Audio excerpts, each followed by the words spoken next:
Ada suara lelaki yang disyaki tengah nak bincang dengan Temo, and then dia nak pujuk Temo lah jumpa dengan klien tu. So suara lelaki tu cakap, bawa kawan kau dekat sini.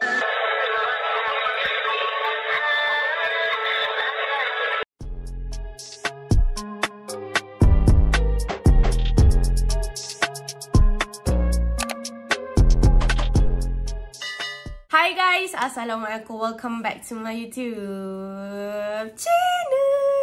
Hi guys. Okay guys, so hari ni kita nak buat sambungan pasal cerita mendiang Tengmo Nida yang dikatakan jatuh dekat Sungai Chao Phraya. Ada banyak gila spekulasi, ada banyak gila saksi-saksi baru yang muncul, bukti-bukti baru yang muncul dekat dalam kes ni geng. Kes ni semakin hari jadi semakin lebih menarik dan semakin mencurigakan. Sebenarnya ada seorang saksi baru yang baru muncul dan dia kata dia nak membantu siasatan geng. So sebelum saksi baru muncul, kronologi dia lain tau. Tapi lepas saksi tu muncul, kronologi bertukar tau. So kiranya saksi ni memang sangat-sangat membantu siasatan lah. So sebelum kita cerita lebih lanjut pasal saksi baru ini, korang jangan lupa untuk subscribe channel aku, like dan tekan butang notification kalau tak nak ketinggalan video baru aku. So sekarang aku akan ceritakan kronologi ringkas sebelum saksi baru ni muncul geng. So kronologi ringkas sebelum saksi baru ni muncul, katanya diorang pergi makan-makan dekat atas bot tau. So kiranya makan-makan macam makan-makan kawan-kawan, macam bersia-sia dekat sungai, dia makan dekat atas bot. And then dekat dalam atas bot tu ada 6 orang. Tengmo, PA dia Getik, kawan dia Sen, Por, Robert, pemilik dengan pemandu bot dengan Job. Ni kawan Por dengan Robert. So ada 6 dekat atas bot tu. Diorang kata, saksi ni kata sebelum saksi baru ni muncul, diorang kata waktu tu pukul 10 lebih macam tu Tengmo nak pergi kencing tetapi toilet rosak. Pemilik bot tu kata kalau kau betul nak kencing kau kena pergi belakang bot. Itu keterangan saksi. Tengmo ni dia memang betul-betul nak kencing katanya lah. And then keterangan saksi kata waktu Tengmo nak kencing dia pergi belakang bot. And then kebetulan belakang bot ni ada Sen, kawan Tengmo. Waktu tu Sen tengah main phone, so dia macam minta tolong Sen untuk dia pegang kaki Sen, and then dia kencing dekat belakang bot. Kau boleh bayang tak benda tu? Macam tak logik gila kan? Kau bayangkanlah, dia tu artis popular. Dekat atas bot tu ada orang dan laki-laki yang dia tak kenal.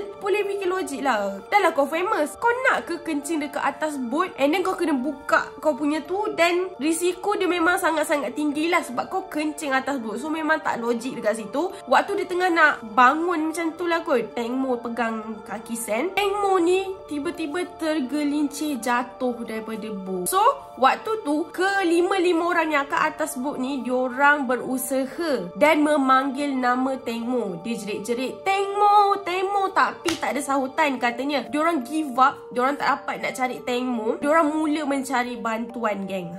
Macam tu. So itu adalah kronologi ringkas sebelum saksi baru ni muncul. So selepas saksi baru ni muncul, dia punya kronologi jadi lain totally, memang tak sama dengan apa yang diorang ceritakan based on keterangan saksi-saksi yang 5 orang dekat atas bot tu geng. So lepas saksi baru muncul, saksi ni bernama Botika dan saksi ini adalah kawan kepada Getik. Getik ni adalah PA Tengmo. So waktu tu saksi ni kata Getik call dia lepas betul-betul Tengmo ni jatuh. So kiranya Getik call dia terus lepas Tengmo jatuh, and then dia ceritakan segala-galanya dekat Botika waktu tu. Tapi Botika cakap keterangan Getik dan juga saksi yang lain memang tak sama macam apa yang dia cerita waktu mula-mula Getik call Botika tau. So Botika dia telah menjadi saksi yang sangat-sangat penting dalam kes ni, dan dia kata dia nak membantu siasatan, dia tak nak menipu. And then dia cakap keterangan semua saksi malam tu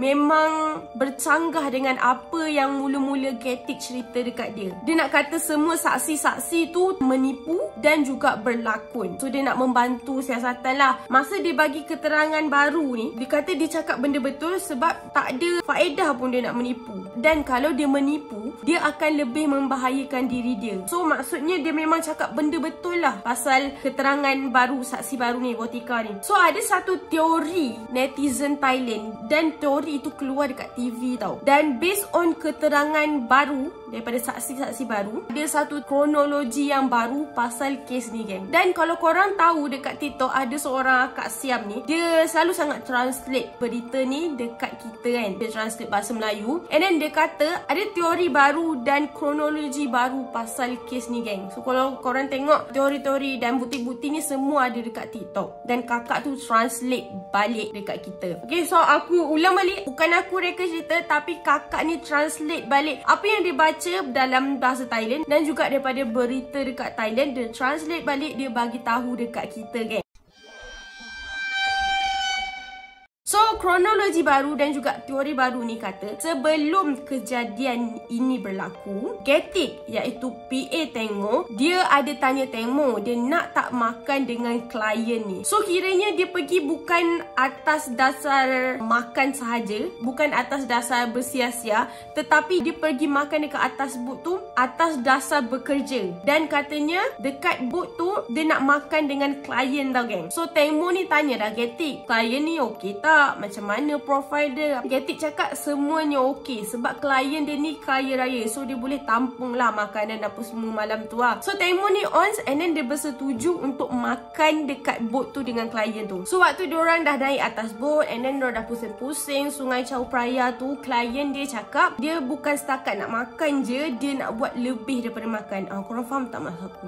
Dia nak peluk-peluk, dia nak cium-cium dengan Tengmo lah. Klien dia cakap lah. And then Tengmo decline. Dia cakap dia tak nak ambil job tu. So dia kata dia nak balik ke JT. Lepas tu dia cakap kat PA dia lah, dia nak balik dengan cepat lah. Dia kata kalau bot tu tak nak bawa dia pergi ke JT, dia sendiri akan terjun daripada bot tu and then dia akan balik dengan sendiri. So kiranya Tengmo ni memang tak nak terima job tu, tak nak terima tawaran yang daripada klien dia ni. So apa yang aku cakap ni based on apa yang kakak tu translate daripada berita dekat Thailand tau geng. Ada satu video terakhir Tengmo dekat Instagram story. Time tu dia nak ikat rambut and sebenarnya ada suara lelaki yang disyaki tengah nak bincang dengan Tengmo and then dia nak pujuk Tengmo lah jumpa dengan klien tu. So suara lelaki tu cakap, bawa kawan kau dekat sini.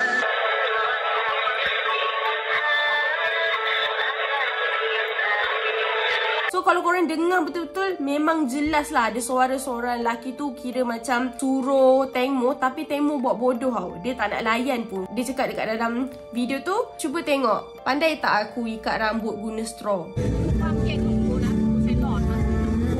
So lepas tu ada suara lelaki tu arah dia ni untuk pergi ke depan. So waktu tu kan Tengmo dekat belakang kan, belakang bot. Katanya sebelum Tengmo jatuh, diorang bergelut dekat atas bot tu sampailah Tengmo betul-betul jatuh dan tenggelam. Ada pergaduhan lah dekat atas bot ni sebelum Tengmo ni jatuh. Kiranya Tengmo ni dia tolak tawaran daripada klien ni. Sebabkan dia tolak, diorang pun bergaduh lah dekat atas bot tu sampailah Tengmo terjatuh dan tenggelam geng. So itu adalah kronologi baru yang telah dikeluarkan dekat berita Thailand dan telah ditranslate oleh kakak Siam tadi tu geng. So kalau korang pernah nampak gambar mayat Tengmo, memang sangat-sangat mengerikan geng. Mayat Tengmo tu kalau korang boleh nampak mata dia sebelah terbeliak and then lidah dia terjeli tau geng. Lepas tu dekat peha dia ada satu luka yang sangat-sangat panjang dan katanya luka itu adalah sepanjang 30 cm. Memang sangat-sangat panjang. So kalau korang nak bayangkan dia punya panjang tu adalah satu pembaris yang 20 cm tu darab 2. So ada 2 pembaris yang biasa tu geng. So memang sangat-sangat panjang lah. Luka yang panjang tu dikatakan adalah terkena daripada kipas bot. So kiranya Tengmo ni dia terkena kipas bot daripada jatuh tu. Netizen Thailand membuat andaian yang mungkin luka itu adalah daripada pergelutan diorang dekat atas bot. Kan diorang gaduh-gaduh semua tu, lepas tu diorang pun lukakan peha ke Teng Mo. Hasil bedah siasat melaporkan dalam paru-paru Teng Mo ni ada pasir tau geng. Dan dikatakan masa Teng Mo jatuh dalam sungai tu, dia cuba untuk bernafas. So itu membuktikan yang Teng Mo ni dia jatuh dekat dengan dasar sungai, bukan jatuh dekat tempat yang betul-betul dalam macam yang saksi tu cakap geng. So itu adalah serba sedikit pasal kronologi baru kejadian jatuhnya Teng Mo di dekat Sungai Chao Phraya geng. So apa pendapat korang? Memang banyak gila spekulasi, banyak gila bukti-bukti baru, banyak gila saksi-saksi baru yang muncul dalam kes ni. So aku boleh katakan kes ni betul-betul high profile sebab dia melibatkan banyak gila pihak geng. Apa pendapat korang pasal kes ini? Saya tinggalkan komen korang dekat bawah. Dan kalau korang nak aku react kepada video-video bukti-bukti baru,